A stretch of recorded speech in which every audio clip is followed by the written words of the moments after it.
Hello friends,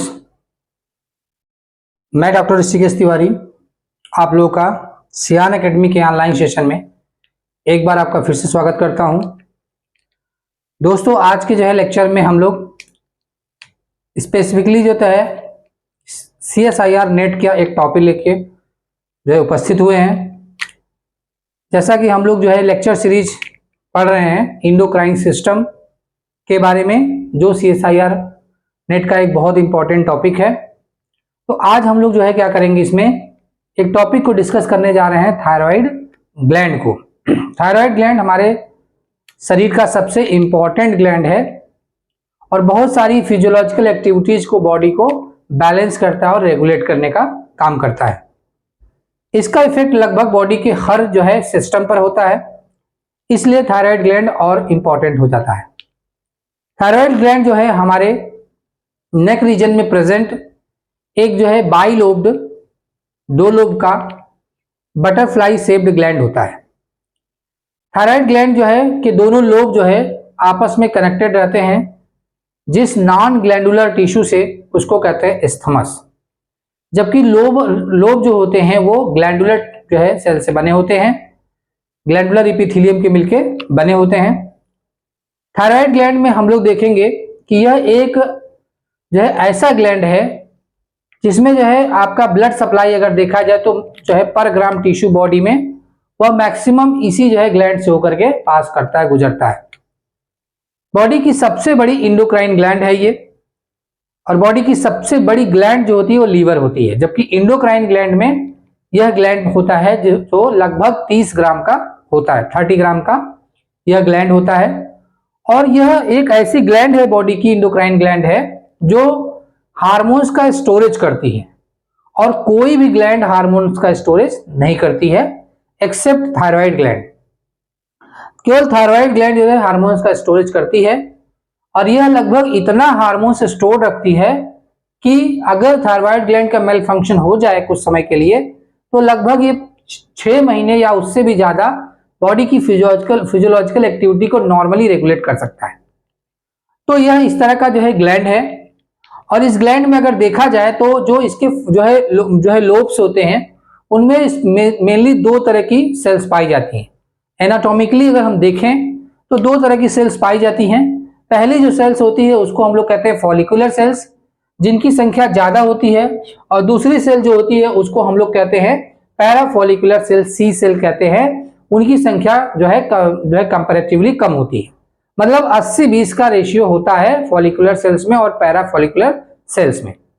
जो follicular sales होती है वह जो हार्मोन्स बनाती है उसका केमिकल नेचर अलग होता है, वह अमीनो एसिड नेचर का हार्मोन्स बनाता है। जो अमीनो एसिड होता है बेसिकली हार्मोन्स में जो इनकॉर्पोरेट होता है उसका नाम है टायरोसिन। जो हार्मोन्स है उसका नाम थायरॉक्सिन है, और दूसरा जो हार्मोन्स होता है उसको पैराफॉलिकुलर सेल बनाती है, उसका नाम है कैल्सिटोनिन, या आपका थायरोकैल्सिटोनिन कहते हैं। यह हार्मोन्स बेसिकली प्रोटीन नेचर का होता है, मतलब प्रोटीन से मिलके बना होता है। तो यहाँ पे हम लोग देखेंगे कि थायराइड हार्मोन्स का सिंथेसिस कैसे होता है। आज के टॉपिक में हम लोग थायराइड हार्मोन्स के सिंथेसिस के बारे में ही चर्चा करेंगे। तो देखते हैं कि थायराइड हार्मोन्स को सिंथेसिस के लिए इनका सिंथेसिस कहाँ होता है। इनका सिंथेसिस फॉलिकुलर सेल्स में होता है और ल्यूमेन में होता है।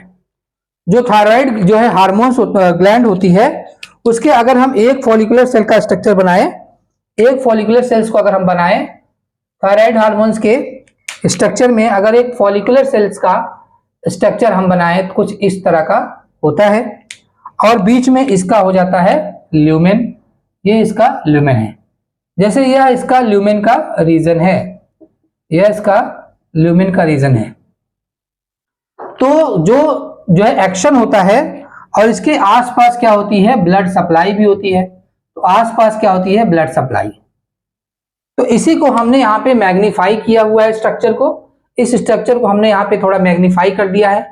यह ब्लड सप्लाई ये ब्लड सप्लाई है, और बाद में ये फॉलिकल्स जो होते हैं, जैसे ये एक फॉलिकल हो गया, ये दो हो गया, तो केवल दो को मैंने मैग्नीफाई किया है। और देखने का प्रयास करेंगे कि कैसे थायराइड हार्मोन्स देखने और समझने का प्रयास करेंगे कैसे थायराइड हार्मोन्स का थायरॉक्सिन का सिंथेसिस होता है। तो थायराइड हार्मोन्स के लिए जो स्टिमुलस होते हैं वह मेनली दो होते हैं। स्टिमुलस में अगर पहला देखें तो प्रेगनेंसी है, प्रेगनेंसी होती है, इसके सिंथेसिस के लिए पहला प्रेगनेंसी है, और दूसरा फीवर होता है। वैसे बहुत सारे होते हैं लेकिन ये मेन जो है आपके स्टिमुलस हैं, pregnancy and fever are the two powerful stimulus for the synthesis of thyroid hormone that is thyroxine. यहां देखते हैं कि ऐसे कंडीशन में क्या होता है, प्रेगनेंसी के समय लगभग 10 to 20 फोल्ड जो है टाइम जो है थायराइड का हार्मोन्स की सिंथेसिस मतलब थायरॉक्सिन की बढ़ जाती है। तो कैसे बढ़ती है यहाँ पे देखेंगे कि यहाँ पे जो है हाइपोथैलेमिक रीजन में एक न्यूक्लियस होता है जिसके बारे में हम लोग पढ़े भी हैं।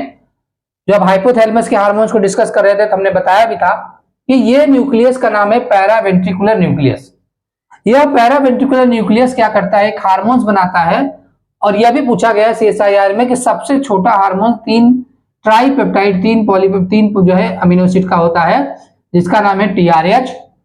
TRH हार्मोन जो है आपका पैरावेंट्रिकुलर सेल से बनेगा, सिंथेसाइज होता है under stimulus of pregnancy and fever and normal condition में भी बनता है। तो यह बनने के बाद क्या होता है जो है आपका मतलब फाइशियल पोर्टल सिस्टम से आकर के यह जो है पिट्यूटरी के एंटीरियर पिट्यूटरी भाग में आता है और यहाँ पे एक सेल होती है जिसको कहते हैं थायरोट्रॉप्स सेल्स, उन सेल को स्टिमुलेट करता है। तो जब यह सेल को स्टिमुलेट करेगा तब इस कंडीशन में जो हार्मोन्स बनता है उसका नाम है TSH, थायराइड स्टिमुलेटिंग हार्मोन्स।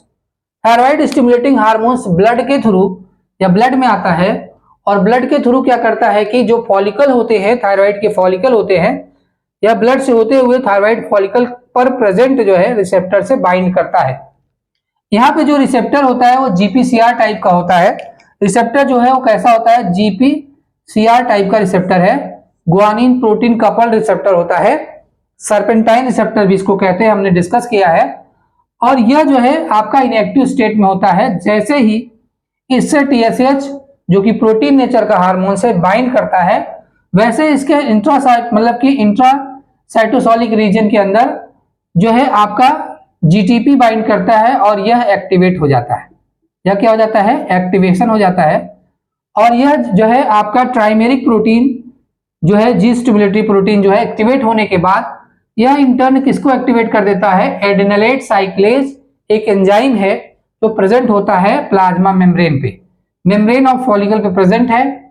और यह एंजाइम इंटर्न क्या करता है कि ATP के यूज से साइक्लिक AMP का फॉर्मेशन करता है जो कि एक सेकेंड मैसेंजर है। सेकेंड मैसेंजर क्या करता है कि एक एंजाइम को एक्टिवेट कर देता है जिसका नाम है प्रोटीन काइनेज एंजाइम।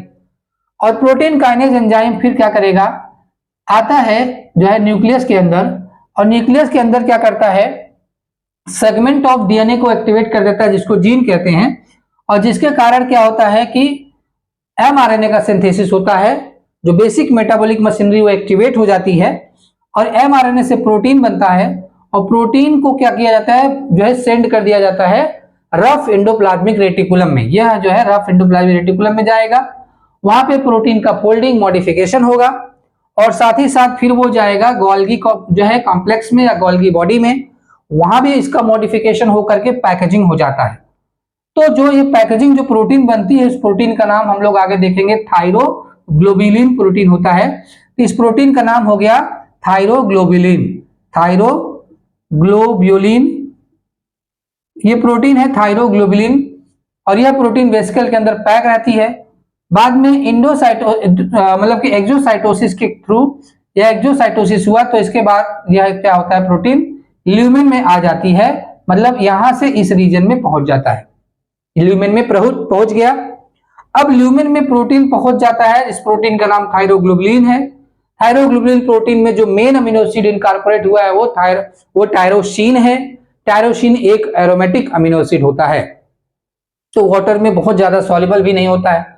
अब आगे देखिए सेकंड स्टेप में, तो पहला चरण हो गया, फर्स्ट फॉलिकल में मैंने दिखाया ये फर्स्ट स्टेप हो गया। सेकंड स्टेप में अगर हम आते हैं तो हम लोग देखेंगे कि जो आयोडीन होता है वो आयोडाइड के फॉर्म में ब्लड में प्रेजेंट रहता है, आयनिक फॉर्म में रहता है।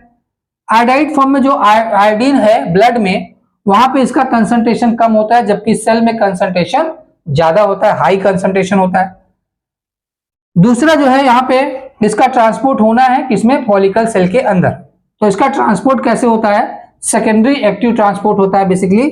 इस प्रक्रिया में क्या होता है कि जो सोडियम होता है, सोडियम का ब्लड में कंसंट्रेशन कम और सेल के अंदर ज्यादा होता है, जो है सॉरी ब्लड में ज्यादा और सेल के अंदर कम होता है। तो यह कंसंट्रेशन ग्रेडियंट के थ्रू जो है क्या होता है कि सोडियम इंटर कर जाता है कहां पे, थायराइड फॉलिकल के अंदर। और साथ ही साथ इसके साथ में क्या होता है कि आयोडाइड भी जो है क्या करता है, मूव कर जाता है। तो ये को ट्रांसपोर्टेशन होता है यहाँ पे जो ट्रांसपोर्टेशन हो रहा है वो को ट्रांसपोर्टेशन हो रहा है और सेकेंडरी एक्टिव ट्रांसपोर्ट होता है।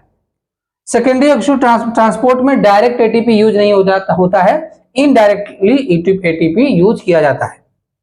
और जैसे ही आयोडाइड आ जाता है इसमें थायराइड फॉलिकल्स में, इस आयोडाइड को ल्यूमेन में पहुंचाने के लिए एक जो है चैनल होता है, फॉलिकल की सेल पर ल्यूमेन साइड में एक चैनल होता है जिसका नाम है पेंड्रीन। चैनल्स का नाम है पेंड्रीन। और यह जो है पेंड्रीन चैनल ओपन हो जाता है कंसंट्रेशन हाई होने पे, और या खुलने के बाद क्या होता है कि आयोडाइड जो होता है वो पहुंच जाता है ल्यूमेन में। तो ल्यूमेन में देखिए आयोडाइड आ गया, यहाँ पे आयोडाइड का ट्रांसपोर्टेशन हो गया from blood to lumen through the आपका फॉलिकल्स। तो यहाँ पे देखिए क्या होता है कि ल्यूमेन के अंदर एक एंजाइम प्रेजेंट है जिसका नाम है टीपीओ, जिसका नाम है थायराइड आयोडाइड जो है, टीपीओ मतलब कि थायराइड परऑक्सीडेज है इसका नाम, thyroid peroxidase that is TPO है। और टीपीओ क्या करता है कि पहले स्टेप में आयोडाइड का ऑक्सीडेशन करता है। ये पहला स्टेप होगा, यह जो है आयोडाइड का ऑक्सीडेशन कर देगा, मतलब यह I2 में बदल जाएगा। I माइनस से किस में बदल गया, I2 में बदल गया, मॉलिक्यूलर फॉर्म में कन्वर्ट हो गया। सेकेंड स्टेप क्या होता है कि जो आपका यहां पे देखेंगे कि जो यहां पे जो है आपका आयोडीन है जो मॉलिक्यूलर फॉर्म में कन्वर्ट हो गया है, उसका दूसरे स्टेप में होता है आयोडीनेशन। आयोडीनेशन स्टेप में एंजाइम होता है आयोडीनेज। आयोडीनेज एंजाइम क्या करता है कि आयोडीन को एरोमेटिक कंपाउंड जैसे है, मान लीजिए आपका टायरोसिन जो है वो एरोमेटिक है तो उसमें बेंजीन रिंग होगा, इसके जो है आपका 3 और 5 पोजीशन पे जो है आयोडीन को जोड़ता है, 3 5 और 3 5 डैश। तो इस तरीके से हम देखेंगे कि इस तरह से इन्होंने 3 5 3 5 3 5 3 और 3 5, मतलब इस तरह से ये जो है आयोडीन को जोड़ देता है। तो जिस पे 2 जोड़ेगा उसको उससे बनेगा डाई आइडोथायरोनिन बन जाएगा, और जिसमें 2 जोड़ा इस पे भी दो जोड़ दिया तो इसको भी कहते हैं डाई आइडोथायरोनिन। जिसपे 1 जोड़ता है उसको मोनो आइडोथायरोनिन कहते हैं, और जिसपे 2 जोड़ेगा फिर से उसको डाई आइडोथायरोनिन कहते हैं। तो ये डाई आइडोथायरोनिन जब जुड़ जाएगा तो यहाँ पे देखिए आयोडीनेशन प्रोसेस होगा, और प्लस इसको जो है वेसिकल में ही पैक कर दिया जाता है। और इसके साथ क्या क्या होता है, इसके साथ मतलब 3 चीजें हो जाएंगी, T3 एंड T4, और साथ में थायरोग्लोबुलिन भी होता है, थायरोग्लोब्यूलिन होता है, ये भी प्रोटीन जुड़ी हुई है। अब इस प्रोटीन को क्या करेंगे, लाते हैं यहाँ पे इंडोसाइटोसिस के थ्रू जो है आपका अंदर कर दिया जाता है, इंडोसाइटोसिस होगा और यह जो है अंदर हो जाएगा। तो इंडोसाइटोसिस के थ्रू इसको क्या करेंगे, अंदर भेज दिया जाता है, तो ये आपका आ जाएगा और यह ल्यूमेन में पहुंच जाएगा। इंडोसाइटोसिस जब अंदर आएगा तो यह आपका ल्यूमेन में पहुंच जाएगा, और ल्यूमेन में फिर वेसिकल में कन्वर्ट हो जाता है और इससे लाइसोसोम जुड़ जाता है। लाइसोसोम इसके जो है T3 और T4 सेक्शन को काट देता है। तो मान लीजिए ये 2 जो है आपका T3 है और ये हमारा T4 हो गया, क्योंकि T3 और T4 में देखने के लिए यहाँ पे अंतर क्या होगा कि I 4 होना चाहिए और यहाँ पे I 1 और 3 होना चाहिए। तो एक T3 T4 है जो क्या करता है, ब्लड में आता है, और ब्लड में आकर के ये प्रोसेस अपना जो भी काम करना है फंक्शन करता है। लेकिन जो T3 T4 है ये एरोमेटिक अमीनो एसिड से मिलकर बना होता है, इसलिए हम ये भी देखना है कि यह प्रॉपर सॉल्युबल नहीं होता है ब्लड में। इसके लिए लीवर से क्या बनता है, एक प्रोटीन बनता है जिसको ट्रांसपोर्टिन प्रोटीन कहते हैं, जो ट्रांसपोर्ट करने में मदद करता है। यह क्या करता है, लीवर से बन करके ब्लड में आता है और यह T3 T4 से बाइंड कर जाता है, जिससे इसकी सॉल्युबिलिटी बढ़ जाती है और आसानी से इसका ट्रांसपोर्ट हो पाता है, क्योंकि ज्यादा मात्रा में ऑक्सीजन थायरॉक्सिन की आवश्यकता पड़ती है। तो इस तरीके से जो है हमारा क्या हुआ कि T3 T4 सिंथेसाइज होकर के ब्लड में पहुंच जाता है। अब ये ब्लड में आकर के जो भी फंक्शन करेगा अपने टारगेट पे जाके फंक्शन करना स्टार्ट करेगा, जिसको हम नेक्स्ट जो है लेक्चर में पढ़ेंगे। आज के लेक्चर में हम इसी स्टेप को देखेंगे। पहले स्टेप में हमने क्या देखा, फर्स्ट स्टेप में जो है TRH जो है स्टिमुलस के इफेक्ट में TRH रिलीज होता है from the hypothalamus. Second step में हमने आपको बताया कि एंटीरियर पिट्यूटरी ग्लैंड रिलीज करता है जो है TRH के इफेक्ट में TSH को रिलीज करता है, और TSH जो है ब्लड के थ्रू क्या करता है कि फॉलिकल सेल को जाके स्टिमुलेट कर देता है। फॉलिकल सेल क्या करता है, पूरी प्रोसेस को फॉलो करता है, थायरोग्लोबुलिन के जो है बनाने की प्रोसेस को करेगा, एक प्रोटीन है। और फिर क्या करता है कि आयोडीन का ट्रांसपोर्टेशन होगा, आयोडीन जिसको कहते हैं आयोडाइड ट्रैपिंग कहते हैं। आयोडाइड ट्रैपिंग का स्टेप यहां से कंप्लीट हुआ था। फिर उसका ऑक्सीडेशन कर दिया गया जिसमें I2 यहां पे बना, TPO मतलब थायराइड पेरोक्सिडेज एंजाइम के प्रेजेंस में। फिर हम लोग क्या करते हैं, आयोडीनेशन करते हैं टायरोसिन का, और इसके बाद कपलिंग रिएक्शन कराया गया, DIT और MIT को जोड़ करके कपलिंग रिएक्शन करा दिया गया। और कपलिंग रिएक्शन होने के बाद क्या बन जाएगा, T3 और T4 बन जाता है। और T3 T4 भी इंडोसाइटोसिस के थ्रू जो है आपका यहाँ पे आएगा फॉलिकल में, और फॉलिकल से जो है लाइसोसोम के द्वारा ये क्लीव कर दिया जाता है T3 T4 में, और फाइनली जो है यह जो है हमारे ब्लड के प्लाज्मा में ट्रांसपोर्ट कर दिया जाता है, जहां पे ऑलरेडी एक ट्रांसपोर्टिंग प्रोटीन TBG मतलब थायराइड बाइंडिंग ग्लोबुलिन जो है इनको ट्रांसपोर्ट करने में मदद करता है। एक चीज और जानना है कि यहाँ पे क्या है, जो T3 और T4 है इनका परसेंटेज सिंथेसिस जो है अलग अलग होता है। T3 जो होता है वह लगभग 20 से 35% बनता है, लेकिन T3 जो है 4 to 5 टाइम ज्यादा पोटेंट होता है, इसलिए T3 को हम फंक्शनल फॉर्म ऑफ द मतलब थायरॉक्सिन बोलते हैं। जबकि T4 जो होता है वह 65 to 80% सिंथेसाइज होता है, लेकिन यह कम जो है पोटेंट होता है, कम फंक्शनल होता है। जब इसको फंक्शनल होना है तो इसको T3 में कन्वर्ट होना पड़ता है, और T3 में कन्वर्जन के लिए एक एंजाइम होता है डीआयोडिनेज, जो जितने भी स्टोरेज मतलब T4 क्या है स्टोरेज फॉर्म माना जाएगा, और जब T4 को एक्शन करना है फंक्शनल फॉर्म में आना है तो उसको T3 में कन्वर्ट होना पड़ता है through the deiodinase enzyme by the process of डीआयोडिनेशन।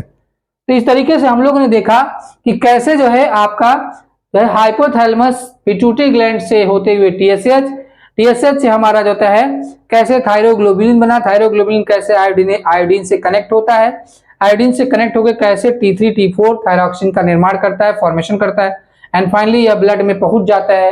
अब इसके आगे हम इसका फंक्शन पढ़ेंगे, कैसे इसका फंक्शन देखना है। तो दोस्तों आज के लेक्चर में इतना ही हम देखते हैं। थायराइड ग्लैंड के सिंथेसिस को प्रॉपर हमने डिटेल में पढ़ लिया है। आप लोग जो है इसको एक लेक्चर को जो है 1 से 2 बार देखिए और समझिए जो है इस प्रोसेस को, पूरी प्रोसेस को, और इस प्रोसेस से जो है डायरेक्टली एग्जाम में क्वेश्चन भी आया हुआ है, जैसे पेंड्रीन डायरेक्टली 2 मार्क्स में पूछा गया है, ऐसे ही बहुत सारे क्वेश्चन इससे पूछे जाएंगे और आगे हम डिस्कस कर लेंगे। और जो है आपको अगर वीडियो अच्छा लगे, इंफॉर्मेटिव लगा, तो आप जरूर जो है वीडियो को लाइक करिए, चैनल को सब्सक्राइब करिए, खुद भी और दोस्तों को भी करवाइए, अपने फ्रेंड्स को भी शेयर करें वीडियो को, ताकि वो भी बेनिफिटेड हो। और जो भी आपके कमेंट्स हों, जो अभी आपको प्रॉब्लम हो, न समझ में आ रहा हो, मेरे कंटेंट डिलीवरी में कोई जो है कमी हो, तो उसको आप जरूर बताइए, जो मुझे मदद करेगा। मैं बार बार इस चीज को कहता हूं, तो आप जो है उस पर थोड़ा रिस्पॉन्स करें। Thanks for watching the online session organized by the Sian Academy. This is Dr. Rishikesh Tiwari.